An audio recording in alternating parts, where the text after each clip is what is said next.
Good luck with your maps, exile.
Good luck with your maps, exile.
Good luck with your maps, exile.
Good luck with your maps, exile.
Good luck with your map, Sensei.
Good luck with your map, Sensei.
Good luck with your map, Sensei.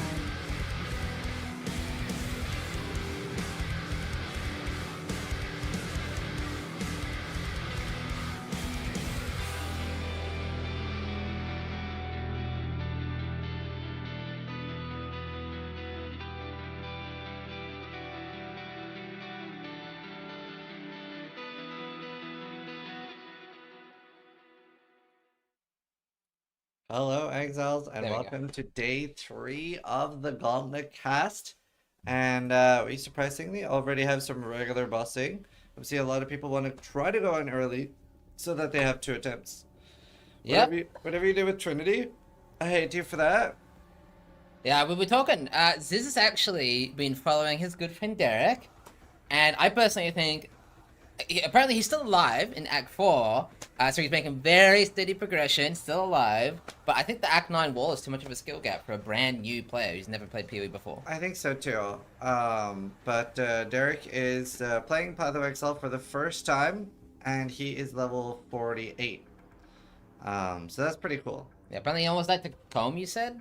Yeah, he almost died to comb. He has 1.6k life when he almost died to comb. I think he has 2.2k life now at level 49. Yeah.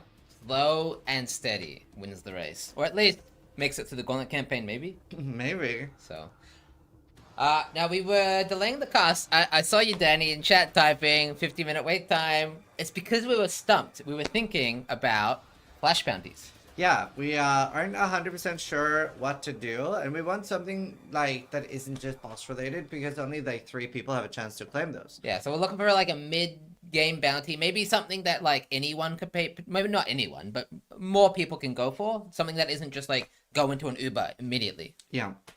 So if anyone has any ideas for a cool Flash bounty that isn't basically just a donation to Ben, don't get me wrong, you can do those too. But right now we're just after something that multiple people can go for. Yeah. Kill a Act 9 boss without gear equipped. That's a bit scuffed though, because Ben could just go back and Yeah. get one of the Emperor Jewels in lab. Some people would already have those, I think. It needs to be ideally something that people don't just have in their stash already. Mm-hmm. Everyone can do lab. That's true. We have done things like Varlorbing or acquiring gear or double corrupting something. Anglers play. It's a bit rare, I think. Yeah, level 58 scavenger with a character name starting with M.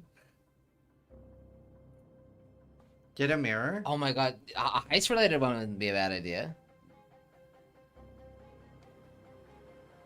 True. Honestly, not a bad idea. We could do some heist. We could do some sort of heist bounty. An Onigoroshi. Oh, that would actually not be a bad one. Although somebody might have already done it. Is the only thing. Well. So for that, we could have Pharma Onigoroshi with a character name starting with. Ah, so like have Flash bounty in the name or something.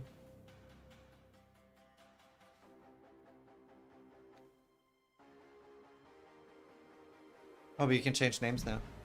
Oh yeah, automatically through the CAN system changes. Yeah. Don't got Oni. Yeah. But yeah, if you have any ideas on Flash bounties, those will be happening in 2 hours. No. Okay, there's a way around that because we can do /age as well. Right. Okay. First to a mage blood. First mage blood would be kind of funny, but someone might already have that. You never know. And I think that's something people really want anyway. Yeah. Worth to take a merc. I mean, any merc in the first 5 acts is super deadly to take because of the multi-push. So. Yeah, I did have one cool idea. Tier 17's only dropped 1 fragment. That's confirmed an issue, a bug, and I believe that will get fixed, hopefully. Hopefully. Puck got an insane helmet for his Hogue build. Okay, we'll look at that. Yeah, sure. Alright, so let us start checking things out. What ascendancies do you think won't get an overkill? Most of them. Let's see. There we go. Alright, let me just okay, you look at that. I'm gonna sort of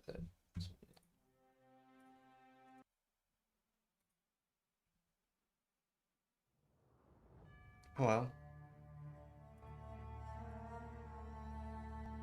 Oh, Wow. but does he upgrade the +1 Yeah, into must do. +2? He does, doesn't he? Wow. Although the rarity suffix isn't that insane. I guess at the end of the prefix is a godly, right? Yeah, So, that's very nice. we haven't sorted up. There you go. Kill the Act 10 boss without flasks. But again, like, people can just go back on their high level character and do that and one hit it. What's going on here?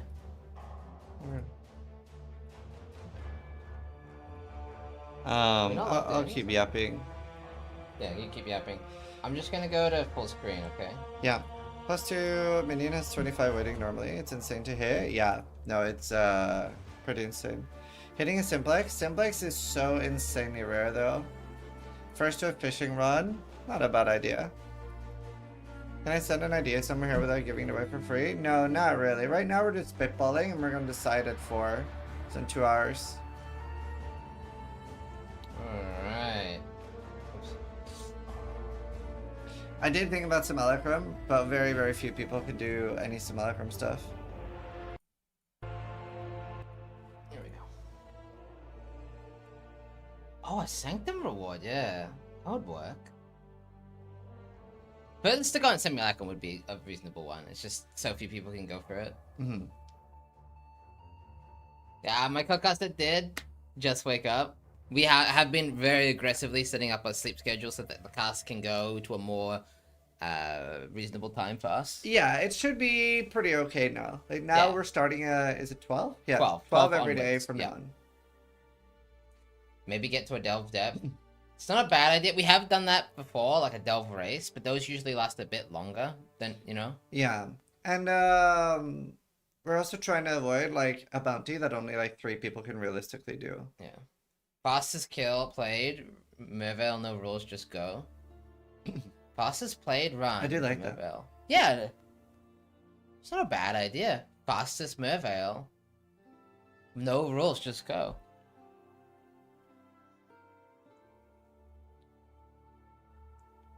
Yeah, it's not a bad idea. Well, we have to decide by 4, so we'll keep some ideas up our sleeve. Also Hailrake, kill Hailrake with Glacial Cascade with a character named Real Hailrake. Again, also you can just rename a character. I don't mind Edwin's suggestion. The 1% Recombinator. Because then anyone can just YOLO it. Oh. That is not a bad That's idea. a great one. I like that. We have one. Sorry, what, Madiki? Have one what?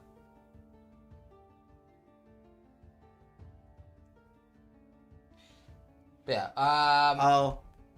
I like Whoop's idea. a bounty ready. Okay. Well, we'll sort that out anyway. Feel free to keep typing any suggestions.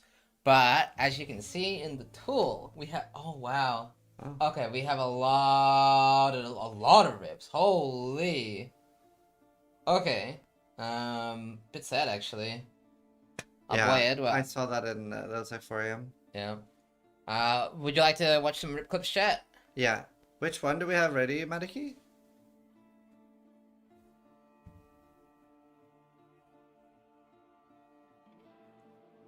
My Exile has the most points. Yeah, actually, before we jump into rips, Yeah, look at the ladder. we could look at the ladder first.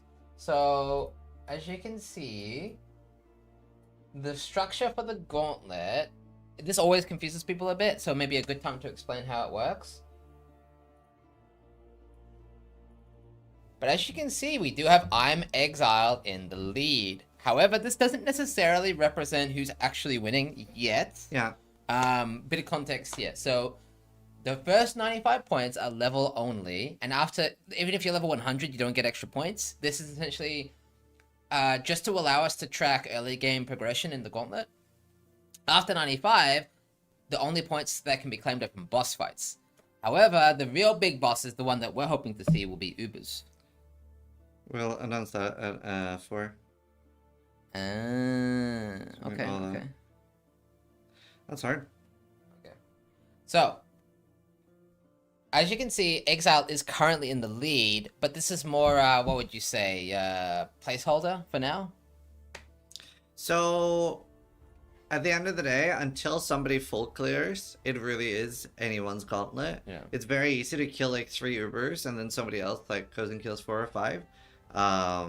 So yeah, that's what I love about hardcore. You can always have some crazy upsets. Yeah, one interesting thing, and I was thinking this would be, I don't know how you guys feel about it. I mean, feel free to chime in here and give your own opinion, but if Exile clears all the non-Uber content, right, and no one can kill a single Uber, he would actually win the Gauntlet without having to kill any of the, I'm not gonna say real bosses, but you know, the real extra spicy ones, the real custom ones. So there is a non-zero chance that this is actually like a play here, like to act. He's not just like unlocking 4 stones here. He might actually be going for all the non-Ubers so that he can potentially beat Ben without even really having to try. Yeah. And no, you're not removed from the ladder if you die. And somebody said in chat, Uber Elder is already killed. Uber Elder is not a Uber. Uber Elder is the Uber. Uber. So Uber Elder, not Uber Elder. Uber. Does the 16.5 bosses count as Ubers? They have been Uberified. We don't know what they've done to them, but they should be harder. Check console letters too. Very rough out there. I don't know how to check those. If you keep yapping, and maybe go over the classes, I'll try to find that. Okay. Yeah, so right now we can see for the Witch, rank 1 is a Bog Shaman, Tuad, which is playing Cold Dot. For the Shadow, right now rank 1 is Garatha on Servant of our Kali. And Ranger is Dean with Daughter of Ashabi, rank 1. Ranger catching up a little bit, not as far behind as earlier. Duelist, rank 1 is Jungrun with a level 95 Paladin. Marauder, far ahead, 121 points is Nick. I'm Exile with 121 points on Ancestral Commander. And Templar is OEJ, rank 1 with Architect of Chaos. And for Scion, it is SBB. Alright, we do actually have access to a leaderboard, so we have... Oh. Here we go. Yeah, you guys want to see the console leaderboards? That's so cool. Alright, so look, So cool. yo, console gamers. We have a definitive lead. Wait, isn't Whisper one of the Ranger ascendancies? What? I'm surprised there's not more Ancestral Commanders. What? The console leaderboard is so weird. Is this Xbox or PlayStation? This is Xbox. We have the PlayStation leaderboards here. Ancestral Commander is rank 1 on Xbox. Rank... Let's start with PlayStation. Okay, so Sony, yeah, PlayStation gamers kind of know what's up. I see a lot of commanders. Xbox don't give a fuck. They're like, what's a commander? So that's kind of funny. Wow. Maybe because of the console gameplay. Honestly, maybe it's kind of clunky to slam. Honestly, I really want to see the last page of the letter. I wonder what the lowest level on consoles are. okay. Oh, okay. So there's 3,700 playing on Xbox. Okay, Wow. so PlayStation superiority here. PlayStation better than Xbox confirmed. I didn't think there were this they many play better people. builds, and more people play. So, Somebody's trying to farm Onigoroshi on console. But I think he gave up. how dare you? Hey, Xbox gamers gotta rise up. You're getting outnumbered 2-1. Just saying. I was not expecting there to be that many characters on console. Yeah, 10,000 combined. Yeah. On console. I That's was cool. always joking about like dozens of you, but there are many dozens of you. Yeah, 10,000 in fact. That's Today's pretty cool. bottom of PC ladder is 43. That is very surprising to me. This is looking to be the most played Gauntlet. Yep, there you go. 10,000 characters. That's basically what, at Katava? Yeah. Yeah. That means over 10,000 people beat Act 4 Dodre. That's actually kind of wild. Yeah. That's crazy. Xbox favorite class plus Windows Defender. Look at that list of skulls. Yeah, it's a lot of death in the Gauntlet. That's what we like to see. Jesus. Yeah, any page you click on is just going to be full of skulls. Every single page. Skulls everywhere. I inflict pain on the community. Yeah, top 50 is looking pretty fresh though. I only see 2 dead in the top 50. So, top 50 is looking pretty good. Yeah. Yeah, obviously, top 50, you're going to expect they're going for maybe like a higher caliber of player, actually going for potential rank 1, potentially Ubers. So, makes sense they're still alive. I do personally think mapping is very manageable. So, I'm not surprised to see the top 50 alive, at least for now. Yeah. And for those that are new to the Gauntlet and maybe think it's a bit boring that so many people are playing Ancestral Commander, most of those aren't actually in the race in any meaningful way. Obviously, we do have the raffle at level 95, but it is a class Gauntlet. So the rank 1 Marauder makes the exact same amount of money as a rank 1 Duelist or rank 1 Ranger. Yeah, so technically speaking, if you think about it, this level 92 Templar is actually ahead of Ben right now, technically. Because rank 1 Templar gets more of the prize pool than rank 2 Commander. True. So, technically speaking, I'm just saying. Yeah, which is part of what makes the Gauntlet really exciting. And obviously there is a rank 1 bonus. Man, this level 92 guy is ahead of Ben. Yeah. Really loves his touch. Yeah. Didn't SPB die? I guess he rerolled. He's gaming.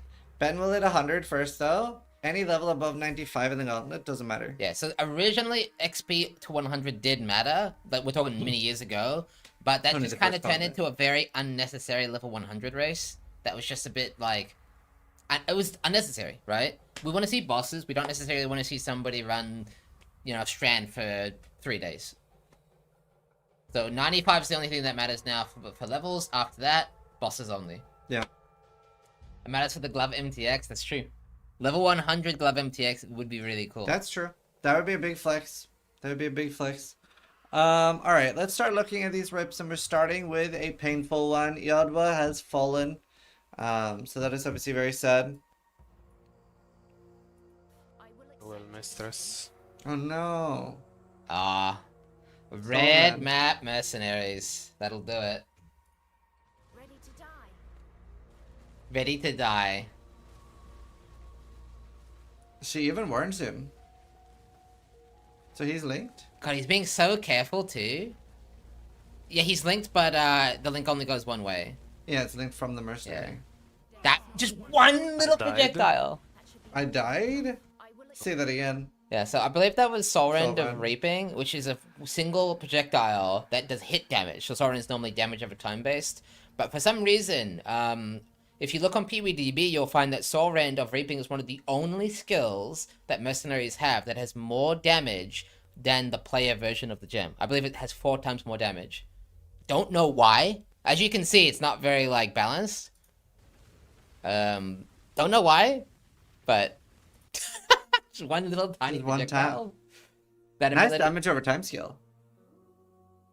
on the mercenaries? I actually don't know. I just know this one in particular has increased scaling for no reason. Like, seriously, if you look at... look on PWDB, right? Look on the database. This skill just has way more damage than every other skill for no reason. I don't know why. And, yeah, I don't know. It killed him. It didn't kill the merc. Like, he wasn't linked to the merc was linked to him. So... we have Death Clock. Comb Rip. Oh! He tried to pause. Damn. Oh, he got stunned. Yeah, Rip. I like watching people die. Look, and he went again. What a And then he Giga died to Duresso. Is it the bounty? Dying to Comb and then dying to Duresso? Oh no! Oh fuck! He takes it in good stride though. We have Rip from Yami. Oh, Act 9. I'm expecting to see a lot. Yeah. Wow. Let's watch that again. So he obviously zones back in from portaling and just gets deleted. Yep. What did he actually try to do though? What was his first movement? Because you would normally blink here, right? What did he actually press? It looks like he pressed... So, okay, it's a little unlucky. So, those balls are actually doing the timeout explode as his in-one breaks. Oh, he AFK'd in the timer too long. Yeah. Oh, that's just a oopsie, boys. That's just an oopsie. Back to the hang on. beach. Let's see if I can get his reaction actually. No! No! No! Right now he's thinking, I made it all the way to Act 9. And now I died. So close to maps. Ugh. Dead Ray or like the Act 9 No. bots? Really mean. Really mean. We have it from West here. Act Oh, 9. another Act. Yeah, another Act 9, right? Oh, wow, so he died to the Gauntlet. Yeah. Wow. Dude, it's just like, the damage numbers don't fucking add up, man. Like, that is not the fucking damage that I had in POV. Like, I don't know. Yeah, he went again. Yo! Oh, he made it all the way to Act 8. Oh my god. Wait, he went back in. I don't know if I'd go back in there. Are you kidding me, dude? Yeah, so on a serious note, a really good rule of thumb for the Gauntlet, obviously he's struggling with the boss tier, and we actually saw rank 3 do this on a boss, is if you feel weak, if you feel like the boss is really strong, just leave. Farm 2 or 3 hours, come back and one-shot it. Yeah. It really is a bit of like, you really got to respect the Gauntlet. It's such hard content. Is the Act 9 boss harder than Gatava? Yeah, I would Way personally harder. say it is the hardest boss in the campaign Gauntlet by far. Personally, it's a big gatekeeper. I'm expecting to see lots of rips from Act 9. Yeah. Yeah. Wait, did we see this already? Yeah. We saw that. No! Yeah. Oh, there we go. That's the Act. It's hard to get all the Act 9 rips in order. Ah! Log! Ah! Fuck, that's funny. I died! I died! No, it's over! Gotta go again. Oh my god. He's so low. Why he logs out so early? Did he log? Just now he logs out. Ah. Just now. If he had logged out a fraction of a second earlier, like here, he probably would have been fine. But he logs out here. Log! He does log out in time, but then this tiny, what is it, like 200? That is like 200 ms delay there, I think, when the screen goes black. Yeah. Texas lives there? True. True. I've seen Garatha live for some unholy stuff. A quick break in the rips. I'm Exile getting some luck. Is this gonna be a 6-sync or something? What is that sound? Oh! What? What? The hell? Okay. Well, the Enlighten's obviously bigger than the Enhanced there, but that's pretty spicy. Imagine if that was an Empower. What is that sound? Enlighten. Enhance. I love the like audio cues. Look at his face. Nick Pog, boys, Nick Pog. Do you have Nick Pog enabled? I don't know. No, you don't, you cheeky boy. Oh. That's such a good emote too. Alright, we have more. And he rip got it clips. for Genesis Valdos. Wow. What? Well, can we get that one in the show? Yeah, I want a clip of that. Wait. Oh, but he hasn't done. Right, okay. We have a rip from Panda here. A runnable one? Wow. Oh, Mercenary. Yep. He had a lot of time to log there, I'm not gonna lie. Yeah. Let me replay so I can get his reaction. He had overtime potions. Very important to have instant life loss in the Gauntlet. Joey! Rip. We have a rip from Cheese. It's normally what happens. But this time, I didn't even get tired until at 27. And then I was like, Ooh, let's just leave. Holy shit. Like, I don't... What was that? That was Absolution, if I'm not mistaken. Is that right, chat? I've actually never seen someone die to Absolution before, so... And then I was like, Yeah. let's just leave. Dude, look at him like zapping there in the end. Look. I was like, let's just Oh wait, no, that's Kong Path, isn't it? Or is that a falling zombie? What? I don't know. Which kill is it? until at 27. No, that's Kong Kong Path, doesn't have right? falling zombie. Hang on. And then I was like, let's just leave. But it does look like falling zombie. Like, It is a falling zombie. Actually? Yeah. let's just leave. Oh, I see. Yeah, I see it. Hang on. Let's just Culprit. let's just leave. Hang Let's on. just leave. So stupid. Let the bodies hit the floor. Alright, we have a rip from Nick Game. Oh, he's standing on the, yeah, the lightning obelisks. That's a fairly avoidable death.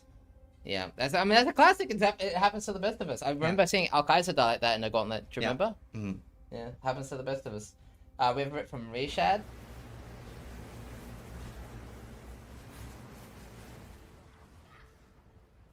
Oh, is he just gonna tank a slam? I'm not sure what's gonna kill him.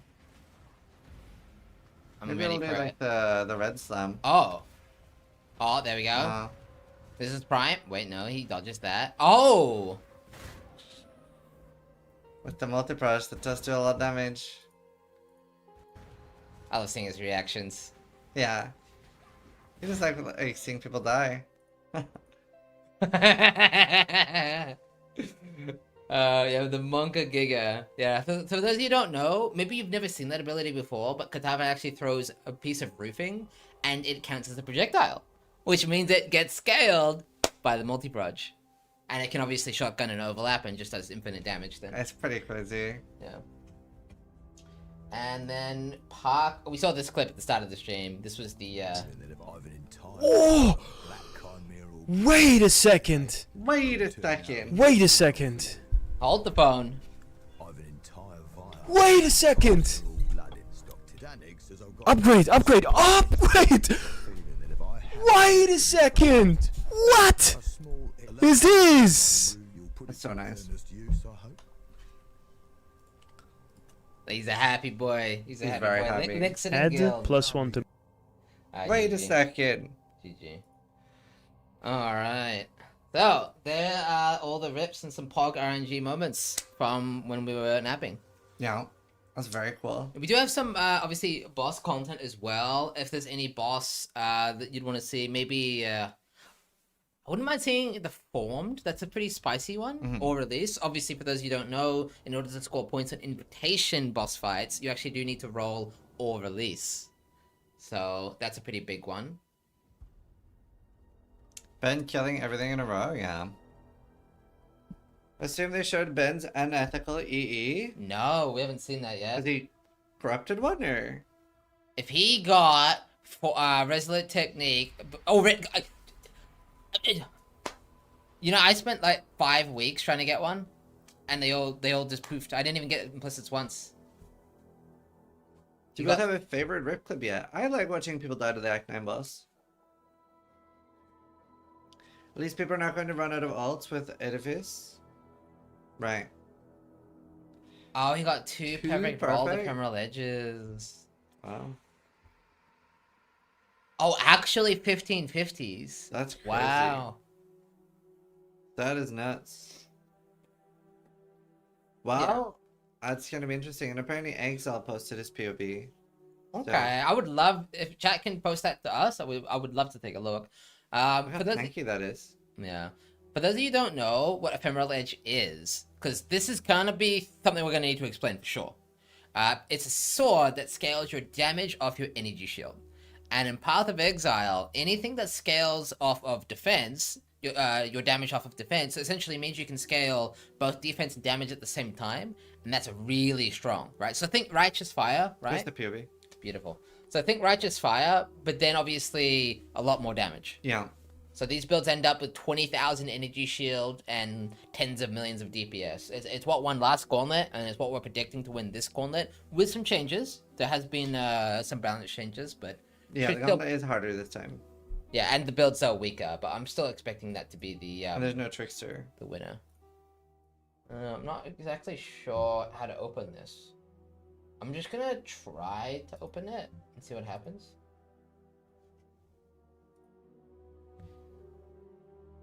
Okay. Yeah, I thought so. I'm not exactly sure how to open it, my friend. Do you not have POB? It's Legacy of Thracia POBs is the problem. I was able to open that yesterday. Mine won't open. I'll try to figure it out on the side. Okay. Yeah, because they have the trees and like the thing at the bottom. See alternate tree and POB. New, choose alternate, and then import. Okay. Yeah, try that. Yeah. It's at the bottom. Yeah, Garath is fighting the whatever it's called, like the one that invades your boats, and we can actually see the shape reparation here. So it's gonna add a little bit of extra annoyance during the that's so cool. I'll full the screen. fight. Yeah. Yeah, so obviously, any 84 zone, you do get to... Oh, that's so toxic, actually. That's so toxic. But you do get to see the Shaper apparitions that will be present, like Ziz said, throughout the fight. That's bathroom. No worries. Yeah, that's unbelievably toxic. This is something I know Captain Lance had to deal with in the Blight Ravage map, because the way the Gauntlet functions, each encounter doesn't have different modifiers. It's tied by zone level. So what that means is any 84 zone will effectively have boss modifiers on it, and it'll end up being kind of like a mini Uber. But I believe this is just Pinnacle boss fight modifiers, so you can see 40% increased damage, 150% life, and then the Shaper apparitions. But any 85 zone, like Blight Ravage maps, will have Uber modifiers, making them near impossible unless you're ready to do the Ubers themselves. They should make the apparitions to Uber damage. Well, they are scaled by the Gauntlet modifiers, right? You see, so it should actually hit pretty hard. They deal 0 damage. It's boring.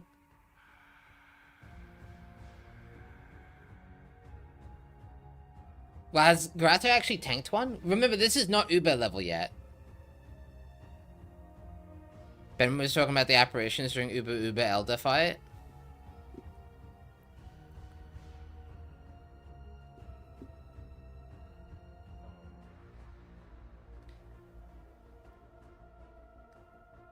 We'll have to see. You could be right. I mean, if the Shaper apparitions are closer to... So that's the thing, are they like the tier 17s, or are they like the ones you see in Shaper influence maps?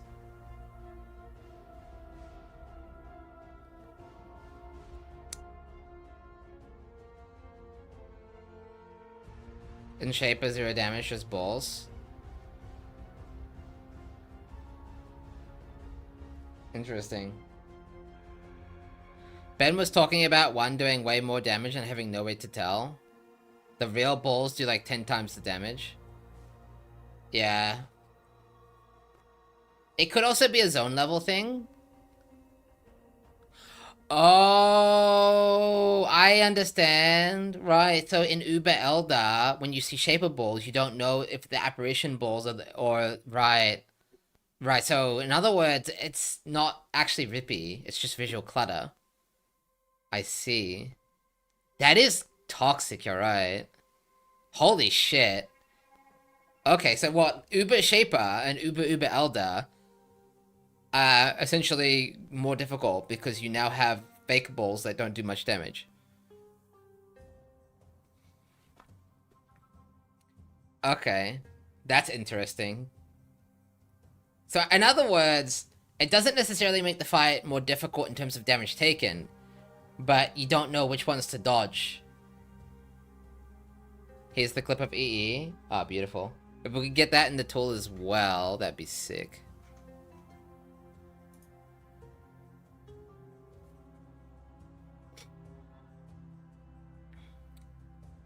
Block seems good then. I think that the problem is you probably don't want to be tanking the balls at all. So, because you gotta remember they do what, 125% increased damage? So they're gonna hit for like 10k damage or something stupid.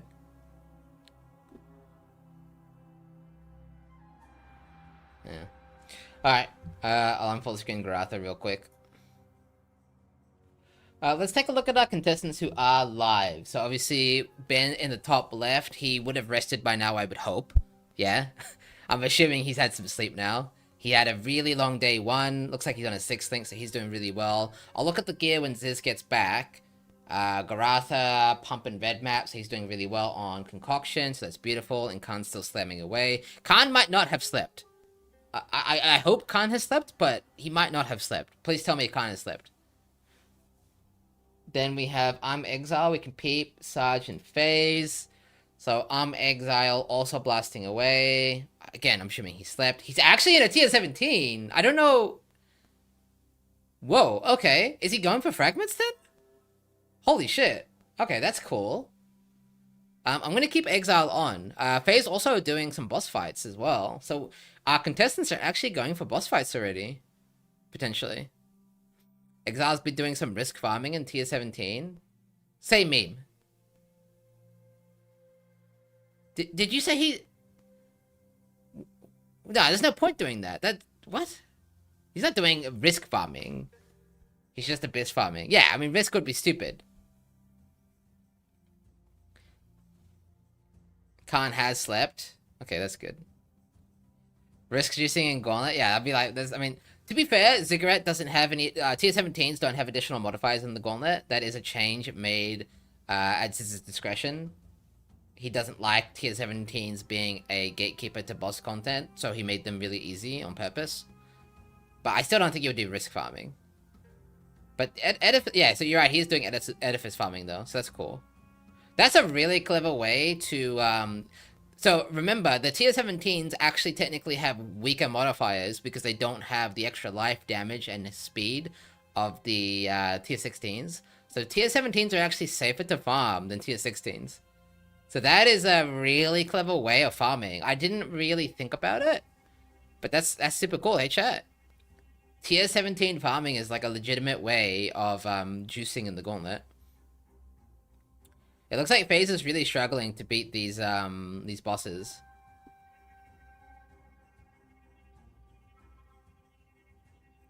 Take a look at the Watcher's Eye. Yeah, I'll look at the clips when Ziz gets back. I don't want to watch the clips without Ziz. I want him to be on the same page and see. But yeah, very cool. I'm glad to see people bumping, people doing well. Let's take a look at Pelabrel and Lance. Well, actually, I'll look at one at a time. I can't like. Oh, FaZe did the boss. Very well done. All right. We'll take a look at Lance as well. Looks like Lance might be doing yellow maps now, so he's pumping away nice and steady. Obviously, he did get into those white maps, which would have easier mods in the campaign. So I think he's chilling, just farming up gear, having a good time. Prelabrel actually making it to Katava, so he's back into maps in just a few moments. Lance is cruising, yeah. Excuse me. What was Steel's best performance in Gauntlet? Oh, what? Prelabrel just died! I mean, am I supposed to LKLFG? I don't want to LKLFG, I feel bad. Holy shit, he just died. Like, you sneezed him away? I fucking sneezed and he died, Jeff. Holy shit. I would unmute, but I can't because of audio. Well, yeah, he got cast to curse a bit. Rip. Pelabrel died live. Like, we were watching him. I was just checking up on our contestants, and he died live to Katava, Act 10. Oh. He just died just now. Did he get EU'd? I did see him standing out of a portal, so, I mean, I don't think so, but he looks so sad. I mean, here's the thing, chat. Here's what you gotta understand.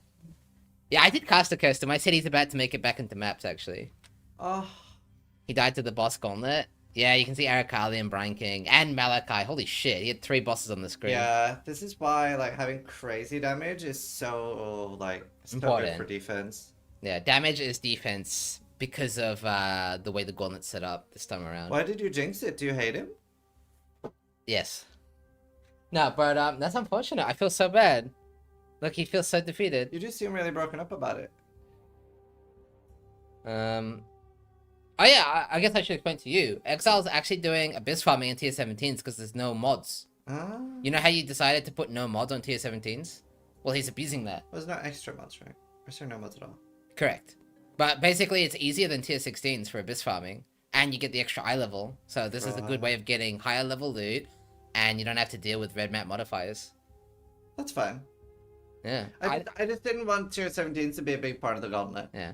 But I mean, I think it's very clever. He's abusing your hatred for tier 17s. That's fine. Why did he tank Malachi's one shot? Yeah, Pelabrel, why did you get hit? Yeah, why just not? Yeah, why did you die? Dodge. If you could not die or die, why would you choose to rip? I mean, I don't get it. 6.4k life, damn. 9 endurance. Thank you, boy.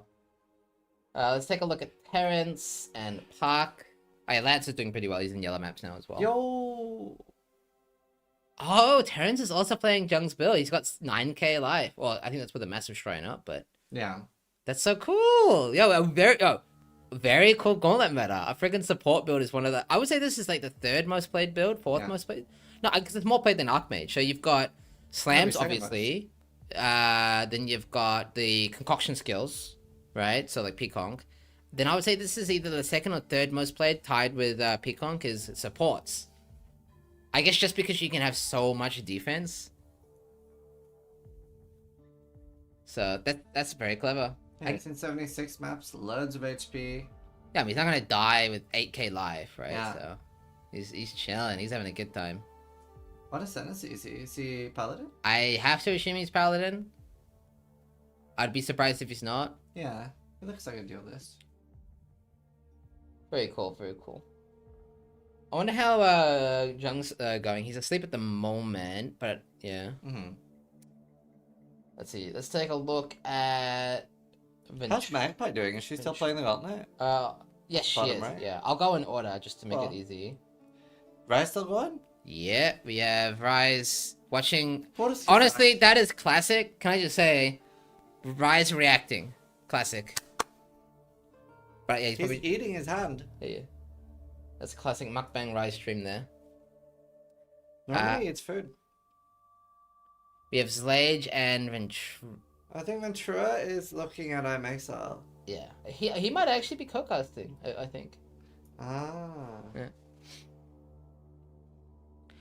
So Legend airplane playing SRS. I'm surprised we haven't seen more SRS in the Gauntlet. It is really Is there an good. SRS ascendancy on the all ascendancies? That I don't know. And Ostrix isn't He's playing playing it. Neither is Face. the spiders. So I guess he's playing poison spider SRS. That makes sense. Yeah, SRS Arakali. Yeah, that's clever. That's clever. I like that. that's pretty cool. Metro is hate watching. Yeah. We have me Shaman and Nuki's not playing the Gauntlet, is he? Yeah, no, he is. Really? Oh shit! Okay, he's giving the campaign a go. That's very cool. Very cool. He seems to have some stat issues. Who? Oh, because he can't level up any of his gems. He's Yeah. a Thunder Boy. He's owning. Although I don't know if that's a stat issue. Oh, maybe it is. It's because he's missing strength. You wouldn't think a Slammer would be missing strength, but I guess the duelist side of the tree, because he's not playing Marauder. He's not playing the I would say the meta. Yeah. Yeah. Have you seen Nugi's rip clip? Did we? No. I don't remember. I don't think so. Does the look of the MTX Club change as we progress? No. Just the flavor text. Yeah, the flavor text changes. Yep. Is Tuna playing? He is. He's doing some concoction leveling. Very cool. Nice. Yeah, we see a lot of people. Oh, his name is I Miss Chris. Chris just posted a video. And there's Miss Magpie in Act 2, I believe. I wonder if she died. Well, She was in Act 2 last time we saw. yeah. Could do a little bit of reconnaissance, recon. Find out. Yeah, we'll find out. We'll find out if she died. Then we Maybe have somebody can find Worm. Worm is, chipping away, blasting. Looks like he's doing expedition farming. We have seen a lot of people doing expedition. We've seen a lot of deaths to it too. Yeah, Chun, Death to Chun as well. What else? Harvest. No Death to Harvest yet. Yes, So, true. Oh, Tuna's looking at a mercenary with a decent ring, but then he's like, and funnily enough, so even though it is structured this way, there's two parts to the Gauntlet campaign. One with Ellie Pen and multi-proj, one with AoE and chaos damage. But in Act 6, the very first zone, Twilight Strand, actually has the Act 1 through 5 modifiers, just because it's tied to zone level. So I think he's going to choose to skip it because he doesn't want to deal with the multi-proj and Ellie Pen. did you notice Worm has 5 life flasks? What? Okay, interesting strategy. I don't know why. Maybe it's because he's fighting Verona. Yeah, I mean, you don't need all the other bullshit, so I guess that makes sense. How do I follow the letter? So PoE Racing by Faderon is super good. PoE-racing.com. Yeah. And we can see PoE Racing here on the cast, as you can see. And while it does, again, look overwhelmingly dominated by commanders, only one commander can win Marauder. And so, effectively, if you discount Marauders, you actually do have very competitive leaderboards here for the other ascendancies. Yeah, they're all very, very close together. You gotta remember the Gauntlet is like a series of mini races, and we do have 8 days left. Yep.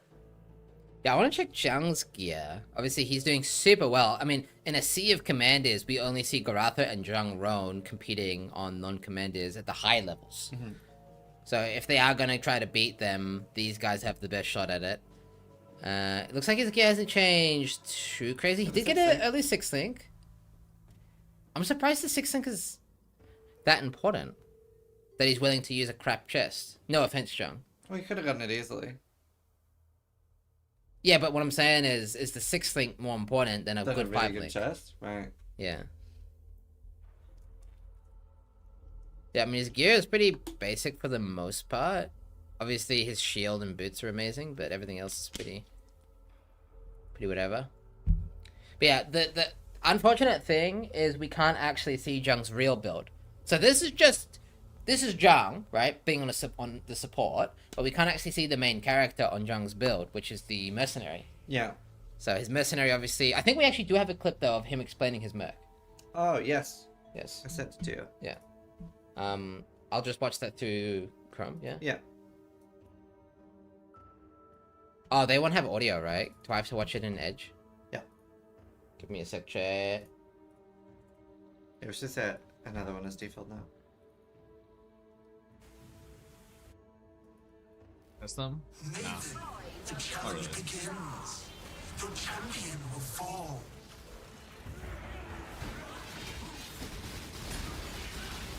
Oh wow. Wow. Astral Avalanche is so scary. Oh no! Did die? Thank God. Wow. Yeah, so he's basically Blade Trap abusing Pyroclast mines. Yep. Power class mines, let's explain this real quick. So power class mines are a mine that has a additional bonus aura effect that you don't normally think about, right? But what it does is it gives you it increased damage taken on the enemy.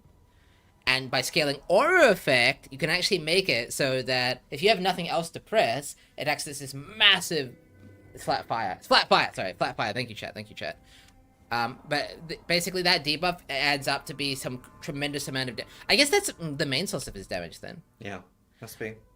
Oh, and the Flame Link, because the Flame Link goes also flat. That's Yeah. also why he's scaling life. I get it. But yeah, between the Flame Link and the Pyroclast Mine, he has a tremendous amount of flat that he gives to his mercenary. It gives him a ton of damage. And as you can see, very respectable single target. Yeah, because they're already quite tanky. And I would say he's also tankier than the Marauders. Maybe. It's hard to factor in Defiance Destiny. Yeah.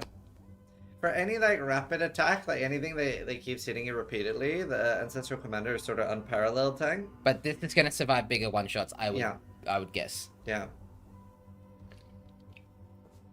So yeah. I guess we could look at Garato as well as someone who's competing against the Commanders. So he's still on that 5-link Dendra bait. This is obviously really good budget chest for this build. Yeah. I imagine he will be trying to get a 6-link chest, but... And for those wondering what build he's playing Poison Concoction with Arcali Spiders. Yeah. It's a pity that you had to make Helix so difficult that people that aren't that good at PoE can't play the Gauntlet because we keep fucking dying. Next time, think about the people to at least get into acts. So on a Ranger, Hillock is really, really easy. And if you can't kill Hillock on a Ranger, then this event is just not for you. And not everything has to be for you. And that's okay. It is the skill issue. Nothing stopping you from not being bad at the game. That was brutal. Brutally honest. As my friend would say... Try to die... Wait, you suck? Stay What? in softcore. Oh, stay in softcore. I'm like, what do you want me to say? You oxygen thief? Yeah. Now, the Gauntlet is supposed to be hard. That's kind of the point. Yeah. So... The Gauntlet is actually supposed to be harder than this too. Like, we do want it to be harder. How much HP do you recommend to get during the axe? Well, normally it's 300 HP in the normal game. So for Gauntlet, double that. Say 600, 700 per act.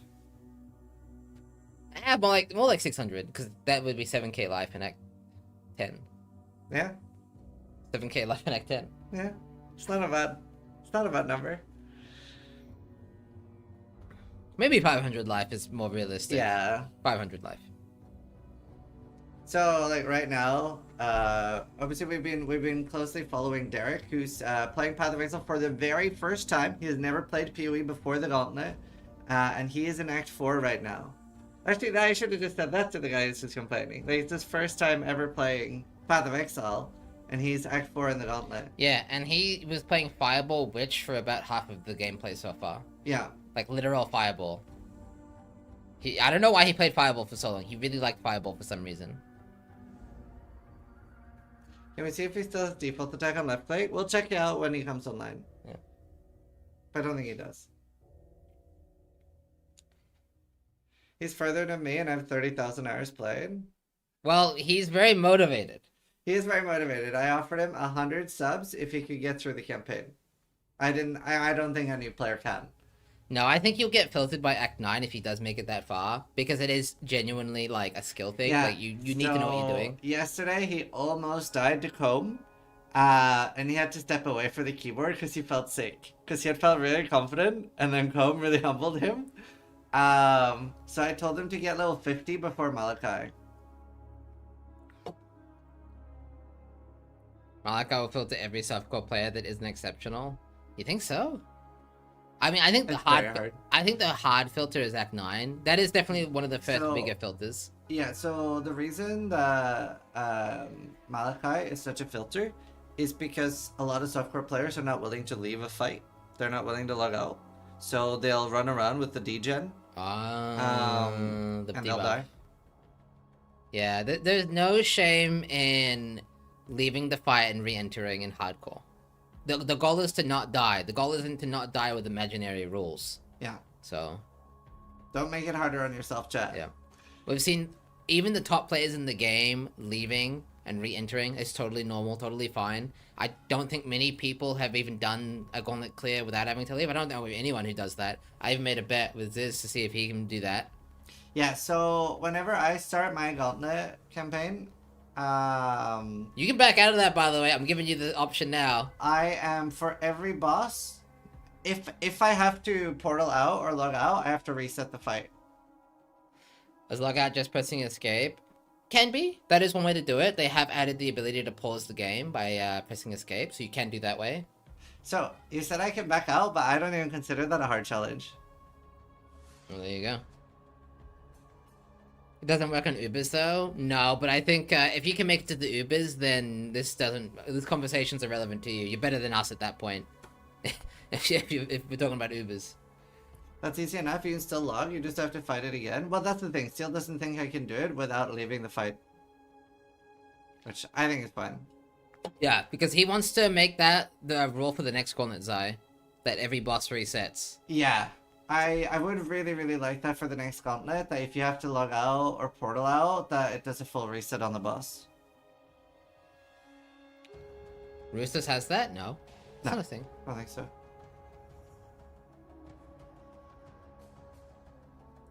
To be fair, okay, by the way, for the people that are horrified by this, I would only make the Gauntlet harder if they're somehow also able to do the cleansing idea. So my cleansing idea is to make the Gauntlet quite a lot harder than now, maybe twice as hard, so that people genuinely do have to level like 10, 15 levels over. But if you complete Act 1, your next character onwards, Act 1 is completely vanilla. Yeah, I think the difference here is I played hardcore. I guess you must have played softcore. Because I at least portaling it didn't reset Zai. But maybe when you die, it heals or resets. Yeah. Like, I wouldn't make... The thing is, right? The reason I wouldn't make the Gauntlet much harder than it is now, like, obviously it would be fun to, like, make it harder for, like, the first 10 people or something. Because there's such a gap there. But the reason I wouldn't want to make the Gauntlet harder in general without a big change like that is that if anyone gets to Act 7 and then dies, they're like, nah, I'm not doing all of that again. Whereas Yeah. if you get to Act 7 and die, but Act 1 to 6 is completely vanilla and you can rush back up and then farm in Act 6 and get ready for Act 7 again, I think a lot of people are willing to do that. So hopefully that's something GTD can program. That's like one of my main dreams.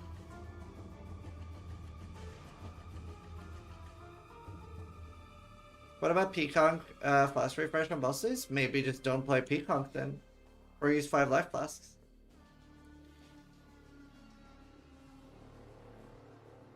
Would it cleanse per class? For your entire account. So obviously that would open up a new strategy that you like clear the campaign on one character and then go make a new character in the vanilla campaign. Like, there will always be some things that change, right? Yeah, that is kind of a downside. It is. Like making, like maybe everyone has to play Commandeer and then swap to like the actual class they want to play. That is the potential downside. Maybe we'll have to make early maps harder. Can the event last longer? No. 10 days is the max.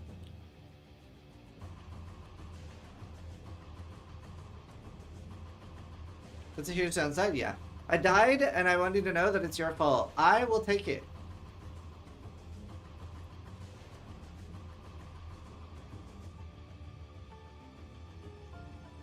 You must have 0 energy shield if you want to gain points for killing bosses. Huh. Yeah, so IDD. I do think it's interesting. Exile and Ben have a different approach to their farming strategies. So I would say they've been neck and neck the entire Gauntlet, but we do see a bit of a difference in strategy. Obviously, Ben opting for tier 16 farming and just blasting. Maybe he's doing the same thing. Does anybody know?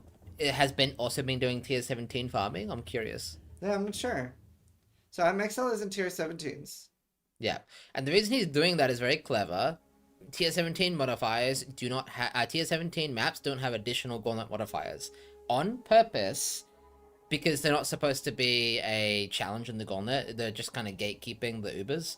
However, Exile's very cleverly making use of that to farm Abyss. He gets the bonus eye level for better for bases, and it's actually easier than farming tier 16s, which I think is very clever. Do you think newer players should play with a tabula? I would not use a tabula in the Gauntlet. No, especially if you're playing a commandier, I would say a lot of your defense comes from armor. Like, not just your chest armor, but the literal base, like, armor. Yeah, I want to see the XL Watcher saying. Yeah, we do have a few RNG clips here that we can watch. Let's take it out. Apparently, Exile got a Pog Watcher's Eye. Right? What the fuck? They look so happy. 2 out of 6, I guess. Boom! Suppress Grace, attack speed, precision. Wow. So for those of you who don't know, do you use Grace on the Ephemeroge build though? You can. It's not. You can. The attack speed precision on its own is best. So somebody said he got an insane Watcher's Eye that he can't use. Right. So. Well, no, he can't use it. Well, he will use the attack speed mod. That is best in his slot for the build that he wants to play. Mm-hmm. So. Yeah. Damn. What? What? Yeah, he's a happy boy. He's a happy boy. We have a clip of Ben's weapon here. Did we see him make this, or does he have a bigger one now? Oh, his real weapon. That's speed.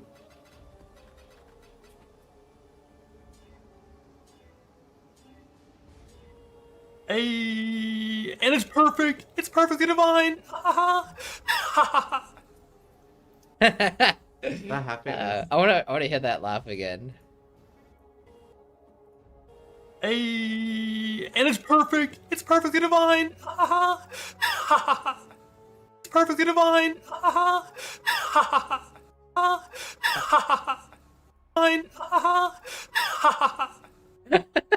I don't think I've ever seen Ben that happy before. I've seen Ben drop Mage Blood and be less excited. That's great. That's funny. Alright, and I'm devious. Yeah, and some more RNG. If we can drag That is like a hold your pinky up laughter. Brother Herbert. Oh.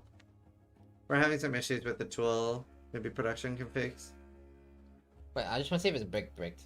Yeah, god damn it. Alright. Production, do the thing where you reset stuff. Yeah, fix the tool for us. Yeah, Thanks. Thanks, production. Thanks, Manicky. Alright, yeah. At least we still have these points. Yeah, and these are... Barath is linking. Like that speed. So that is interesting. We do, like, 2DD gave us the ability. Wow, he's getting super unlucky on 6 socketing. He's like... he's actually... Oh. Right, that's the tool resetting. Yeah. Yeah, thank you, production. Put Karatha back. Yeah, should work now, right? No. Okay. I'm gonna hard refresh on my end. And try grab. I can't. Yes.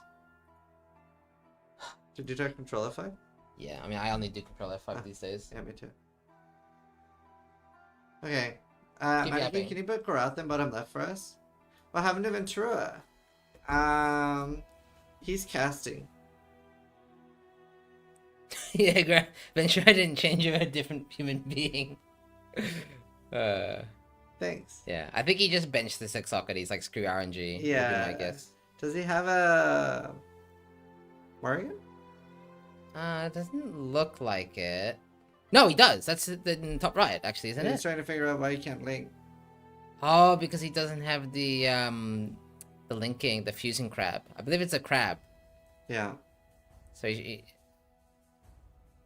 yeah, the crazy sand spitter. It's a that's very so common beast. He probably just maybe skipped it when he saw it or already used it to get fusing. So yeah. But the hard part is the Morrigan. So he basically does have a 6 link. And we were Very just smart. talking about him upgrading that Dendra bait, so there you go, confirmed. Yeah. Yeah. That was a necrotic, right? Yeah, it was. He is going for evasion energy shield build. Maybe just running Ghost Stance would be my guess. Yeah. Where's Alex, Bloodlord, and Alakaiser? So Alex died. I assume he's going EN, but he does have a full-time job in Six Wives. So obviously, time could be an issue. I don't know. And Alakaiser is playing Torchlight Infinite, I believe. Yeah. Yes, Flash Bodies are going out at 50 minutes, right? 50 minutes from now. Yep. Full-time job in 6-5s? Yeah. What should I play the tool again? I might have to hard refresh, so you just yap at full screen Yeah. for a bit, okay? But yeah, so why Torchlight Infinite? I mean, sometimes people want to play what they want to play. Alex took time off for the Gauntlet. Right, that's smart. Dan doesn't usually play the Gauntlet. He usually just likes playing hardcore trade, making a lot of currency, making fun builds. Don't forget his husband Surge as well. The tongue movement from Steel is going strong in. It's whenever he's focused, his tongue, it's like a bit like a cat's tail. It just like pops out and does its own thing. Yeah, it works now at least. Blame Garotha said he was going to power farm with the Peacock build. No idea what his final build plan is. Yeah, it is secret. It is secret. But we did have, and I'll get that going now, actually. We can take a look. So... I think it works now, yeah. Oh, nice. Yeah. Does Fubgun not do Gauntlet? Fubgun usually does Gauntlet, but he's also super into Torchlight Infinite. Oh, I don't think I have the link open. Hang on. What time is it for you guys right now? It is 15:11, so in 50 minutes we're gonna do the bounties. And the only reason we're tired is because the first Gauntlet cast goes until like 6 a.m. And then we have to wake up and like change our sleeping pattern. Yeah, so this is actually one of our contestants planned build the boss on. So this should be relatively similar to Ben's. Ben's is secret, but I'm assuming secret similar. Yeah. But they obviously not planning on playing Commander. So obviously a lot of people are pointing out there's a Commander on the event, and maybe we should have banned Commander or something silly like that. But Commander's not even what they're playing. At least not where it matters. So they're actually going to be bossing on an Antiquarian, which I don't even know what this does, by the way. I'm going to have to go over this Yeah, we'll log look for it myself. together. So hits can't be evaded. Obviously, that I guess that solves the Ephemeral Edge RT problem. And they don't need the dex to be that high, so that's fine. They He's actually have... one dex short in this POP. Yeah, shouldn't be a problem, though. They gain 50% block base, so they actually are running partial block. That's, I guess, just a bonus. I don't think it's super important, but why not? Mm. They get ward... Wait. Does this do something? Do they actually have ward? No, because they're running a Twilight. Dude, this Ascendancy looks dog shit. I'm gonna be real with you. There's only like 2 points on this Ascendancy. It's a 2-point Ascendancy. But the small nodes are increased defense, I think. Right. Okay, so it's what? 140. So the Ascendancy is 140% global defenses and hits can't be evaded. That is a very... And look at the travel too, I don't love it. This is why we didn't nerf Ephemeral Edge, or like, remove it. Wait, so average balls hitting. So 7 million DPS with 22k energy shield. I mean, the build is tanky enough. The damage is really not that special though. So this is gonna be a... This is gonna be a long fight. Unless, does he have it configured? Yep. And does return proj work these days in POB damage? No. I think the damage is higher then, because return proj isn't calculated. So maybe it's closer to 10 mil. I mean, 10 mil's enough. If this is 10 million DPS... Oh, is this set to Uber? No way. No. No. Okay. Jeez, if it was set to Uber, never mind. It's easy. Yeah. The gauntlet's cleared.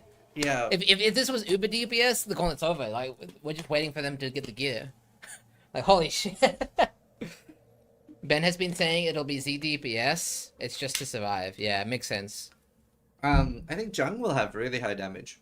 So it's gonna be a really good race for rank 1 between like the Jung builds and this Yeah. build. I mean, I have no idea what Jung's endgame PUB is, but I wonder what the defense values compare. Obviously, it's hard to compete with 22k energy shield. And let's just take a quick 70k fist max it. Yeah, just taking a quick look at the gear. The ephemeral edge is extremely, not just realistic, it's gonna happen. Wait, can you get this? Not really.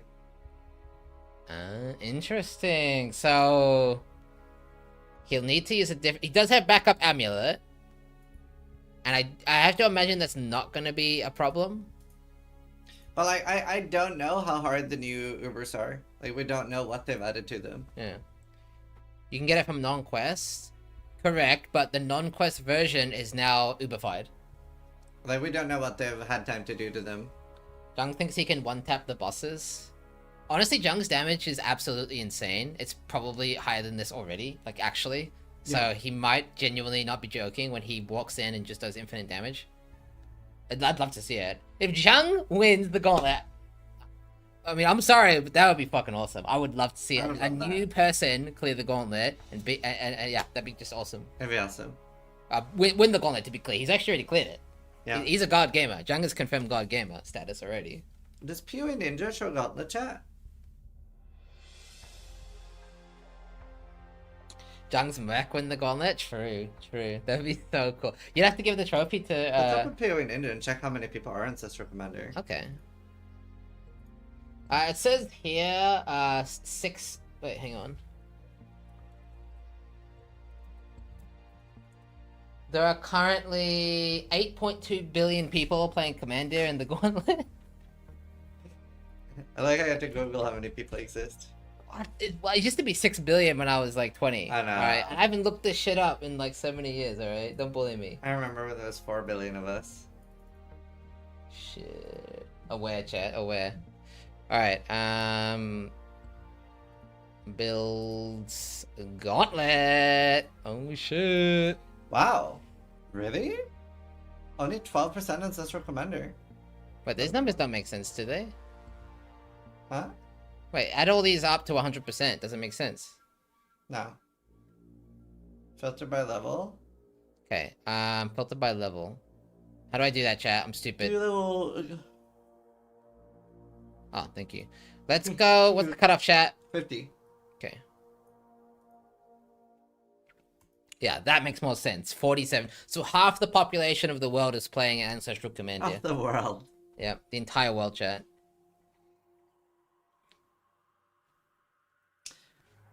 What's the name of Jung's Merc? Tyler. After Hitler gets chill, yeah. Where are all these classes from and where can I see the information? You can Google. It's from an event GGG ran called Frasier. And they added alternate ascendancies to the game. And obviously when they showed that, you guys were like... Yeah, I was very excited too. As soon as I saw the alternate ascendancies, I was like, we need an alt ascendancy gauntlet. Because like that changes everything a lot. Like no trickster makes a very big difference. Yeah, so you should be able to just Google it on the Path of Exile wiki. And they'll pop up. What's Champion and Jug doing there? Good question. True. That's gotta be a bug. Do you think he found a way to ascend to champion? Click him.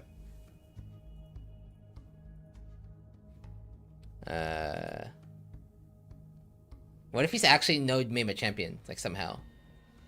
Solo self-only. Oh, he died and then right, he changed his ascendancy after he died to the normal one. There you go. Okay.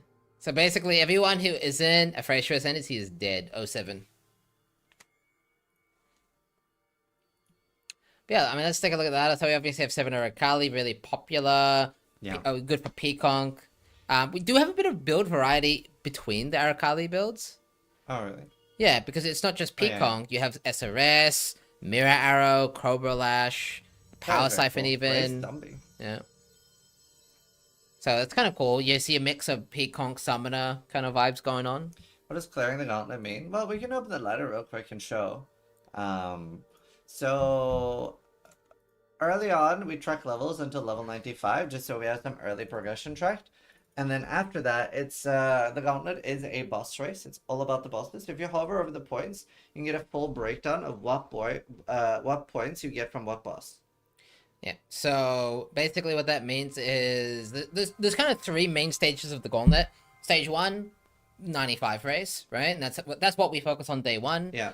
Day 2 onwards, you're really looking at the pinnacles, base pinnacles, mind you, which is your Maven, your Ida, Exarch, Uber Elder, maybe some invitations. And the invitations all need to be rolled with full release to make the fight harder if you want to score points. Yeah, and I'll tell you what, we can actually watch one of those fights after because I do want to see the formed. Yeah, let's do that. Yeah.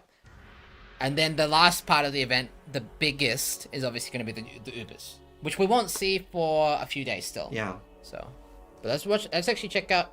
I would say this is the first like big boss fight, maybe. I also do want to watch the, excuse me, the Uber Elder, because while you were in the bathroom, chat pointed something interesting out. So the Shaper apparitions don't actually do that much damage. Mm-hmm. However, how do you see which balls are the real ones? True. So apparently Ben was saying this is fucked, right? Because you have balls that don't do damage and balls that do.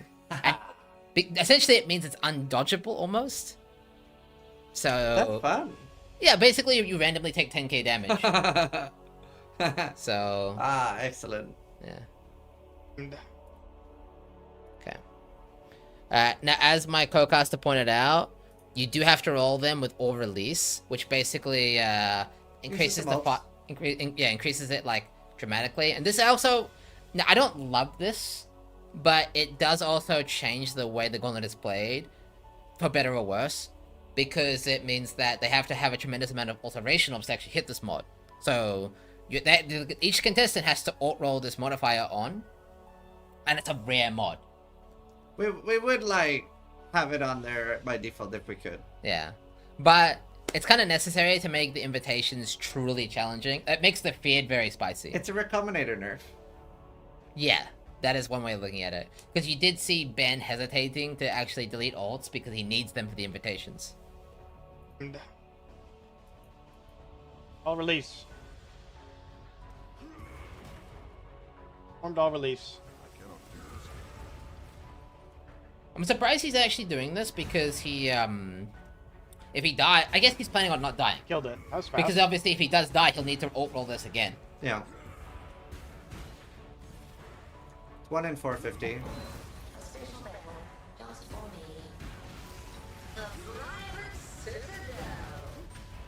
This is pretty hard. Time to run around in circles for 3 minutes because that's all formed is.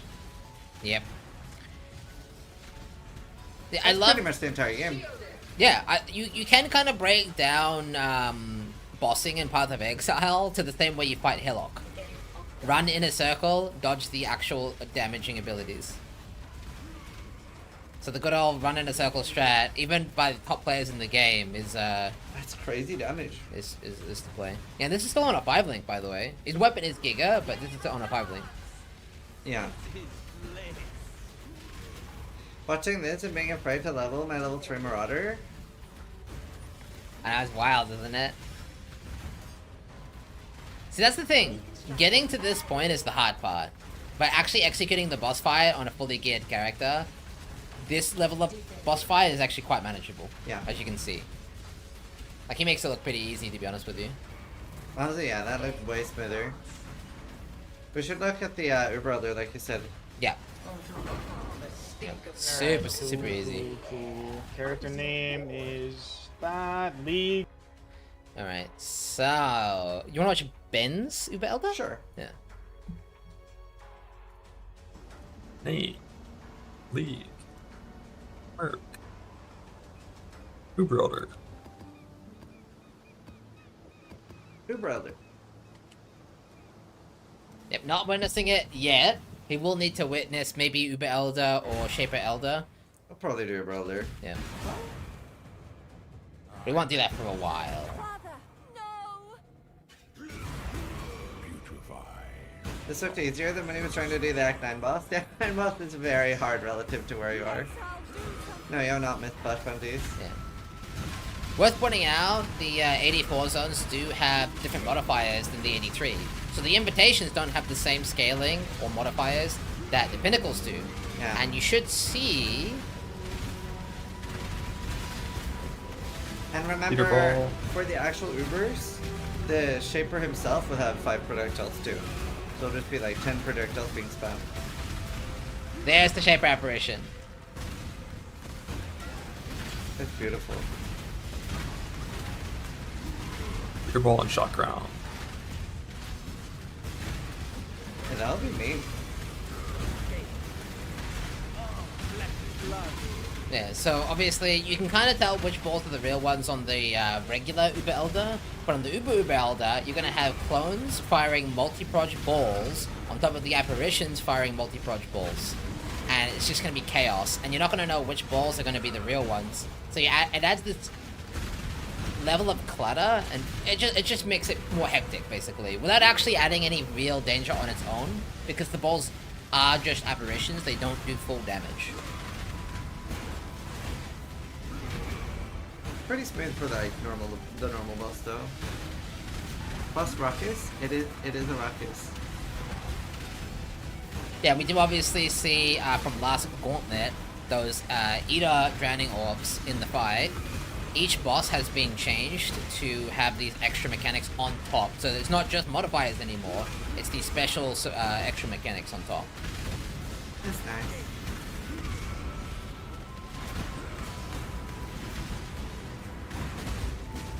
You can see Not Ben's bad. really... Oh, he's just speculating to Infinity and beyond. He's really respecting the apparition, but I don't think he needs to. I think he's just maybe in that habit of dodging the balls. It's a good habit. Yeah, you can see he's not too worried about it there. Like on this fight, it's obvious like which balls are Shaper, which balls are the apparition. But an actual Uber Elder, like let's play a game. Tell me like which balls are the GMP from the Uber Shaper and which balls are GMP from the apparition. Yep. Because like one does 8 times more damage than the other. Poor man. And the answer is they're everywhere. Good luck. They're everywhere, good luck. Balls Like you can't see your screen. Good luck. Oh, one shot me in the Weaver fight. I It's a have tank. 502 Oh my god, it's a HP. tank. Oh my god, oh my god. So, if you're not standing on top of I'm the gonna Weaver, try to- she fires her ball projectile, which gets affected by multi-proj, and it does roughly 1.9k damage. So, you at that point, there's nothing you can do to tank you. You had Chaos Rest maybe, but 500 HP is also very low for Act 2. I recommend 500 HP per act, so you're like half of the HP you should have. You still get one shot though. You just need to stay on top of her and not get hit by the ball projectile. She doesn't do it when you're in melee range. But if she moves slightly away from you, she will do it. Yeah, we saw Exile getting Enlighten and Enhance. Obviously, the Enhance doesn't really matter too much. But the Enlighten's actually genuinely big if he can level up to 3 in time, which he should be able to, especially doing Abyss farming. Yeah. Has Ben slept yet? Yeah. All the contestants have been sleeping. Yeah, even Khan apparently. So Even Karn? apparently, That's crazy. you can see the Watcher's Eye Nick got. Yeah, we are aware he got a Grace Suppression Precision Attack Speed Watcher's Eye. Unfortunately, I don't believe they're gonna run Grace. Could double check. Actually, let me double check. Oh yeah, we have the PB. Yeah, we do have the POB of Exile. We can take a look at. Hey Woody. Yeah, here's this. Yeah, no How does he even have this much? Oh, because the global defense affects evasion. But then again, how's he getting the base? Is he running Grace Merc? How does he have that much evasion? Am I stupid? Shield. Is it just the hybrid gear? Yeah. Oh, maybe there's like some... Right, I see. What did he get from his American Jewel? What's is it the Onslaught flask on one? kill. Oh, it's the flask. Yeah. So, he's gonna run, this is for Fortify. Why is he only running for a flask steel mage? There's actually a reason for this. So, Trader allows him to gain flask for every empty slot. Combine that with the flask mod here, and he can actually maintain these flasks here. Now, this doesn't get him to 90 maxers on its own, but then he can run things like the, what is he actually going for? Is he And has going- 83 max fist. Is he going He for does pure? one max fist at 90. So he'll switch per boss. Jules maybe?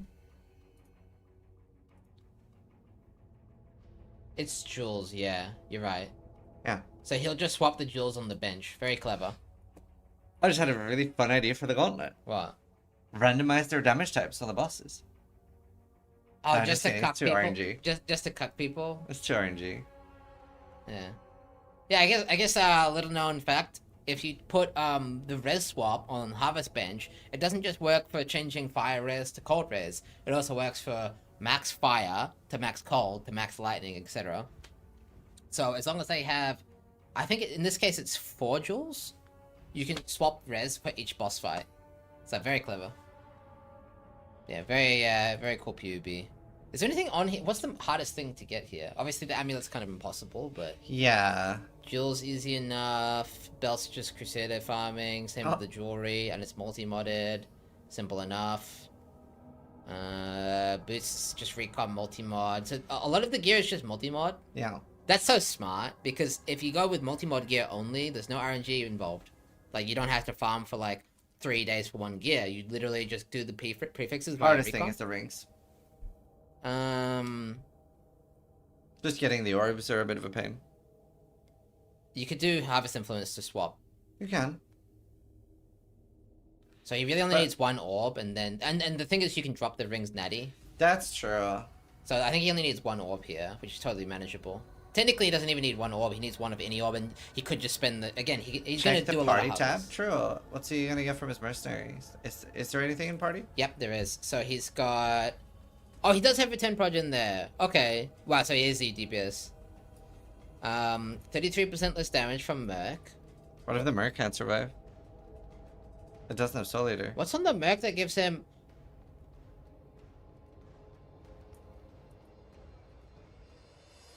Curse and It's exposure. the blade caster guys with the spider stuff. Hmm. That light of meaning will be a pain to farm. Oh, Try removing the Merc stuff from the config in case the Merc dies. Like, let's say that the Merc can't survive all this stuff. that's literally everything here. 3 mil DPS. Less survival too. Also, the Merc. Okay, let's say he keeps the Merc alive. Oh, that's why he has 33% less damage, because he's factoring in. Right, so he has 7 million DPS effectively with the Merc, factoring in the HP. So so in reality, he actually has he does have 10 mil, but he's factoring in the Merc HP. That's smart. Yeah. So this is basically a way of evaluating the value of the mercenary itself.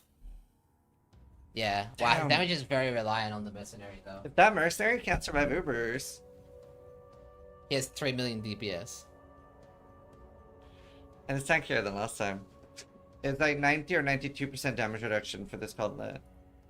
It's also why you do need stuff like the. They're probably gonna use the worms for fortify. You know these fights are gonna be extremely long. Like we're looking at 20-minute boss fights. Like actually. Yeah. Goes from a real build to a Quinn build if the Merc dies. Despair. I'm gonna go get Red Bull. Do you want any? Yes, please. Yeah. So if his mercenary dies, it's honestly we could see like 1 hour boss fights. I don't know how I feel about that. Let's just hope the mercenaries don't die. I would rather the mercenaries survive because it is the mercenaries gauntlet. So Imagine if Jens dies. Imagine if that's how he dies. yeah. How is John keeping his Merc alive? I don't know exactly. I know he has Soul Eater, but I don't know if he's able to maintain the Soul Eater in boss fights. But yeah. He's Paladin, he won't die. Hopefully not. He's Aurabotting, so it will survive. Yeah. Just got shotgun by Act 5 Katava. Yeah, the rubble, yeah. With the roof throw. Does anyone have Jung's PUB yet? Or is it also secret? Like his endgame, like ultimate bossing PUB. Because I would love to see that. I do expect Ben and Exile to have relatively similar PUBs, if not identical. If they're both playing Antiquarian, it's probably because they chatted with each other and talked about it. It's secret. Oh man.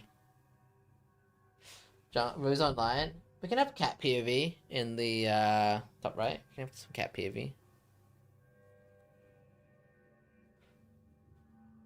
What the fuck is Rose camera?